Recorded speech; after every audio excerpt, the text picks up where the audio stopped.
Salut, c'est Kinoko. Aujourd'hui, je vous retrouve pour une vidéo un peu blabla par rapport à mon CDI ou mon ancien CDI. C'est un sujet que je voulais aborder autrement sur un autre article, mais finalement, je me suis dit que j'allais faire une vidéo pour rentrer un peu plus dans le sujet parce que un des articles les plus lus et celui qui m'a permis encore aujourd'hui de répondre à certains messages et même de rencontrer une personne, c'était j'ai dit merde à mon CDI. C'était un article qui racontait comment j'avais quitté mon premier CDI et ce que j'avais fait ensuite et ce qui me permet aujourd'hui de travailler en tant qu'indépendante ou freelance depuis bientôt 1 an. Donc j'étais pas forcément rentrée dans certains détails, mais je pense que parler de ce sujet c'est important. Parce que, autant sur les réseaux sociaux que dans ma famille ou mes proches, le travail, ça nous concerne tous. Et je pense que écouter le récit d'une personne qui a pu quitter son travail et un CDI en France, c'est quand même quelque chose, surtout son premier CDI. Vous allez comprendre que j'étais quand même, on va dire, dans un contrat qui aurait pu être intéressant, mais je l'ai quitté pour plein d'autres raisons, et ben c'est pas forcément facile et on vous juge très facilement sur ça. Et je pense qu'il est vraiment temps de déculpabiliser déjà de votre côté là-dessus et d'avoir une autre vision du monde du travail parce qu'aujourd'hui c'est pas comme il y a 10-20 ans, le CDI c'est plus ce que c'était. Et surtout il y a d'autres alternatives, ce n'est pas la seule voie pour travailler, il y a bien d'autres choses qui peuvent être intéressantes pour vous. Petit récit pour mettre un peu de contexte. En juin 2015, j'ai fini mes études, j'ai fait des études supérieures, un bac+5, un double master, donc j'ai un master d'école qui me permet de prétendre à un salaire de cadre et j'ai également un MBA qui est on va dire un diplôme d'école de commerce, mais voilà, j'avais besoin d'une équivalence pour prétendre en France en tout cas à un salaire de cadre. Sinon, c'était difficile à faire valoir et c'est pour ça que j'ai passé ce double diplôme. Suite à ça, dans ma tête, c'était très logique en fait après ces nombreuses années d'études parce qu'on passe beaucoup de temps à l'école. Je voulais un CDI pour avoir de l'expérience et travailler dans un cadre, on va dire, de sécurité qui me permettrait d'évoluer sur des projets comme acheter une maison, avoir un peu plus de sécurité, c'est-à-dire comme le CDI, pour beaucoup, c'est ne pas se faire virer du jour au lendemain, pouvoir avoir un salaire plus intéressant, une certaine sécurité de l'emploi. Donc, moi, j'ai vraiment pas eu de vacances, on va dire. À partir du moment où j'étais diplômée, juillet, août, septembre, j'ai cherché du boulot. Et pour moi, ça a été très long pendant ces 3 mois. C'est très peu, hein, parce qu'en moyenne, ça met à peu près 1 an en général aux diplômés à trouver du boulot, hein, selon Internet et ce que j'ai pu lire. Il n'y a pas forcément de règles, mais pour moi, 3 mois, ça a été très long. Et en milieu septembre 2015, grâce au réseau de mon école, j'ai trouvé une annonce qui m'a permis de passer un entretien dans une grande entreprise de vin sur Bordeaux et d'être recrutée.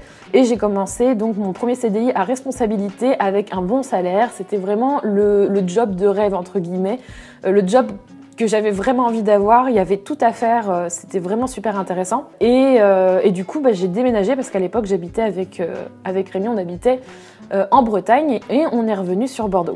J'ai commencé à travailler en octobre 2015 et j'étais vraiment mais heureuse, quoi.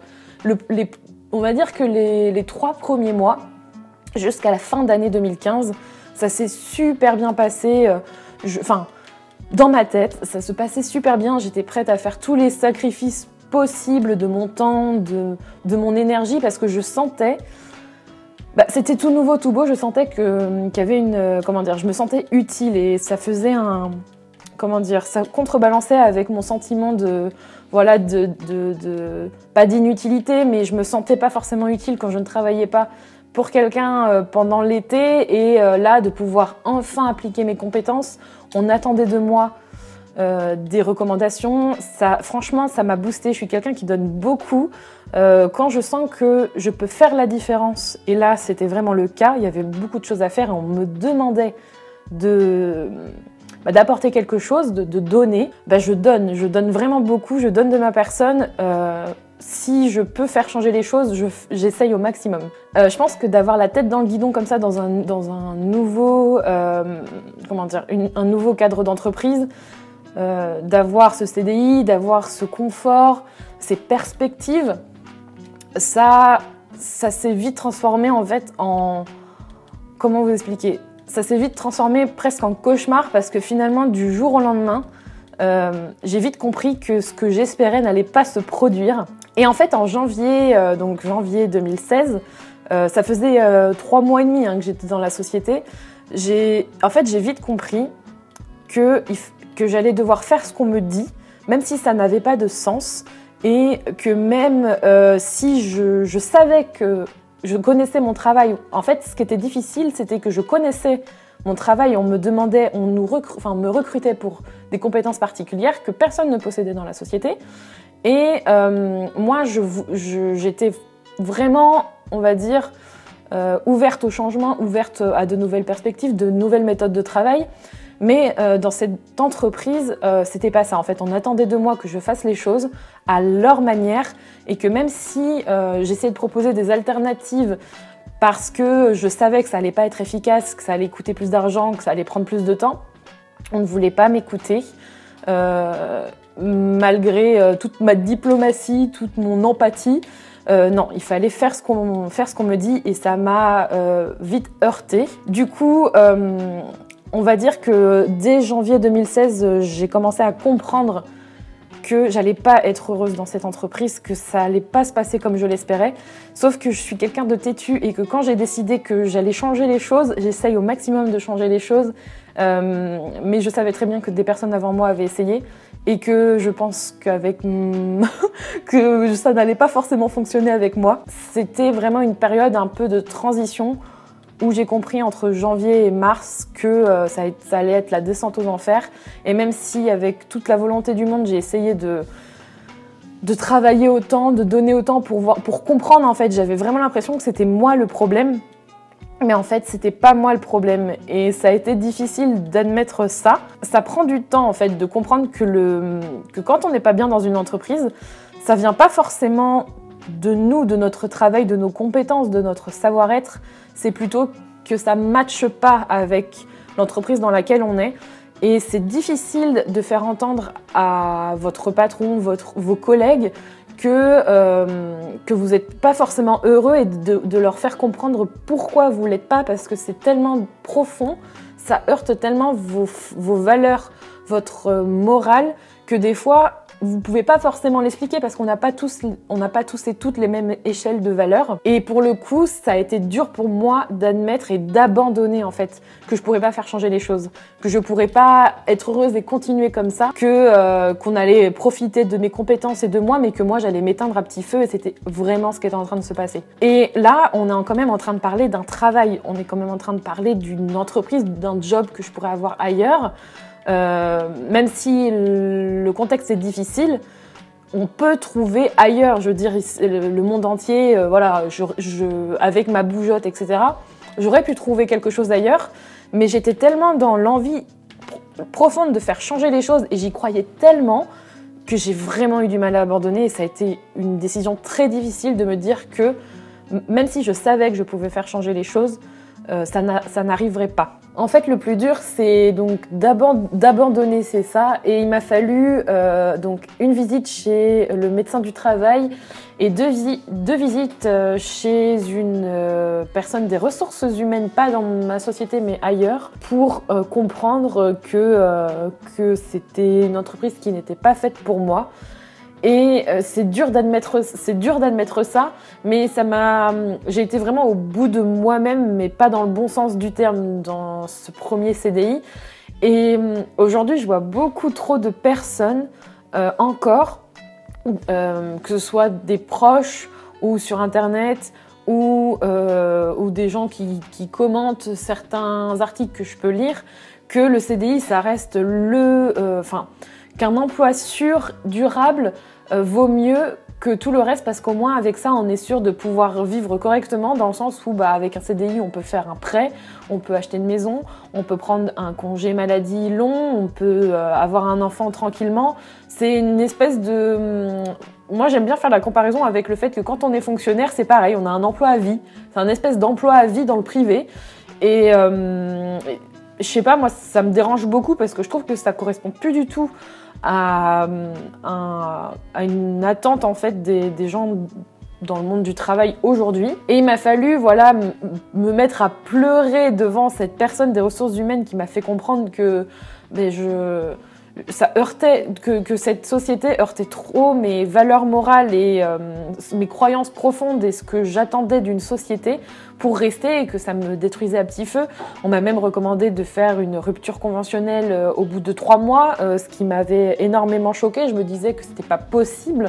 J'ai très vite compris au bout de 6 mois qu'il allait falloir que je parte. Enfin, c'est une deuxième étape en fait qui est difficile aussi, c'est après l'acceptation du fait que vous ne pouvez plus rester dans cette entreprise pour X raisons. Moi, c'était vraiment pour mon bien-être personnel qui se ressentait, je pleurais, j'étais pas bien, je rêvais de travail, j'étais stressée dès le réveil, enfin, plein de facteurs différents, j'étais pas heureuse quoi. Je devais passer à la phase qu'est-ce que je vais faire. Et en fait, dans le fond, moi je savais ce que je voulais depuis longtemps, je voulais travailler pour moi, je voulais absolument tenter l'aventure d'avoir ma propre entreprise et il restait plus qu'à en fait, le seul facteur qui me retenait c'était l'argent. Et l'argent c'est quelque chose qui retient je pense 90% des gens parce que c'est cette donnée-là qu'on a du mal à percevoir quand on quitte une entreprise. On se dit mais je vais être dans la merde, je vais pas pouvoir avoir de salaire. C'est pas sûr en fait, vous prenez un risque là, vous êtes plus justement dans cette sécurité du contrat, mais prendre des risques,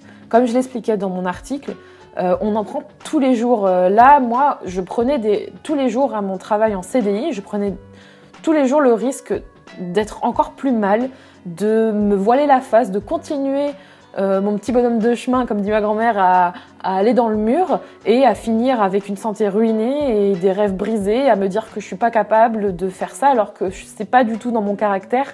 La notion de risque pour moi, elle est valable pour plein de choses et là c'était financier. C'est ce qui fait peur en général et j'ai eu cette chance d'avoir une opportunité de première mission assez importante qui m'a libérée et dès que j'ai eu cette opportunité, j'ai eu aucun mal à demander une rupture conventionnelle qui a été très vite acceptée et de pouvoir me lancer dès le mois de mai 2016 dans mon entreprise. Si vous quittez votre CDI comme moi et que c'est votre premier emploi et que vous voulez faire un autre travail, pas forcément ouvrir une société, peut-être travailler dans un CDD, faire un tout autre métier, avoir une autre opportunité professionnelle, quittez ce CDI qui est bien payé en soi, qui a des bons côtés. Il y a aussi des mauvais côtés et il faut savoir ce qui est bon pour vous en fait. Perso, je me disais que ce serait triste pour moi de rester dans un travail qui me déprime, qui me rend mal, parce que aujourd'hui c'est plus facile d'avoir un crédit immobilier quand on est en CDI. Et ce qui est très ironique, c'est qu'on ne s'attendait pas du tout à ça avec Rémi. Aujourd'hui on essaye d'acheter un appartement. Je dis pas qu'on va l'avoir, j'en sais rien du tout, mais là on est en train de finaliser une demande de prêt auprès de notre banque et on va peut-être avoir un appartement et je viens d'avoir un bilan de 6 mois avec ma société. Il y en a plein qui sont en train de me dire que c'est impossible, mais si on le fait pas, on ne sait pas. Et c'est ça que je pense que j'ai envie de faire passer, c'est n'ayez pas peur de vos choix, écoutez-vous surtout et parlez-en avec votre conjoint si vous avez peur sur cette notion d'argent, sur cette notion de est-ce que je vais y arriver ? N'hésitez pas à en parler, parlez-en, c'est hyper important. Il faut pouvoir mettre des mots sur votre mal-être si vous êtes actuellement en train de vivre ça, que vous sentez qu'il faut passer à autre chose. Si vous avez peur financièrement et que vous êtes avec quelqu'un, je pense que si la personne vous aime et qu'elle vous écoute, elle saura et elle comprendra que si vous n'êtes pas bien actuellement dans votre travail, il y a toujours des solutions à trouver à deux, notamment si vous êtes tout seul. Renseignez-vous auprès de personnes qui vivent peut-être la même chose que vous à travers des expériences, je sais pas, comme la mienne. Vous avez peut-être des amis de la famille qui vivent ça ou qui seront à votre écoute et qui vous permettront de comprendre un peu qu'est-ce que vous voulez ou de consulter des personnes qui sont par exemple psychologues du travail. Je pense qu'il faut à un moment se faire aider quand on se sent piégé, qu'on a l'impression qu'on ne peut plus avancer parce que je le crois parce que je l'ai vécu, il y a fondamentalement toujours une solution pour être bien dans son travail et on passe tellement de temps à travailler que ce serait vraiment dommage de se ruiner la santé et de se ruiner la vie à cause de ça. Aujourd'hui, je suis vraiment hyper heureuse, la preuve en est, je n'ai pas vu le temps passer. Pour moi, je travaille, il y a des phases où, voilà, il y a des jours où ça me fait chier, clairement, il y a des choses, ça me plaît pas toujours à 100%, il y a des trucs, voilà, que j'aime plus ou moins. Mais je suis maître de ma vie, j'ai appris à faire plein de choses en 6 mois que j'avais pas appris à faire, j'ai un niveau de vie nettement amélioré, je ne parle pas que d'argent. Je suis très heureuse de ça. Et j'espère que vous pourrez vivre la même chose si aujourd'hui vous avez envie de quitter votre CDI, que vous avez peur de le faire. Il y a toujours des solutions et je crois profondément que vous pouvez y arriver. Je vous dis à bientôt pour une nouvelle vidéo. N'hésitez pas à partager cette vidéo, à me dire en commentaire si jamais vous avez des conseils ou une expérience à partager. Je pense que ça peut être très intéressant de partager autour de ça. Je vous fais des gros bisous et je vous dis à bientôt. Bye bye!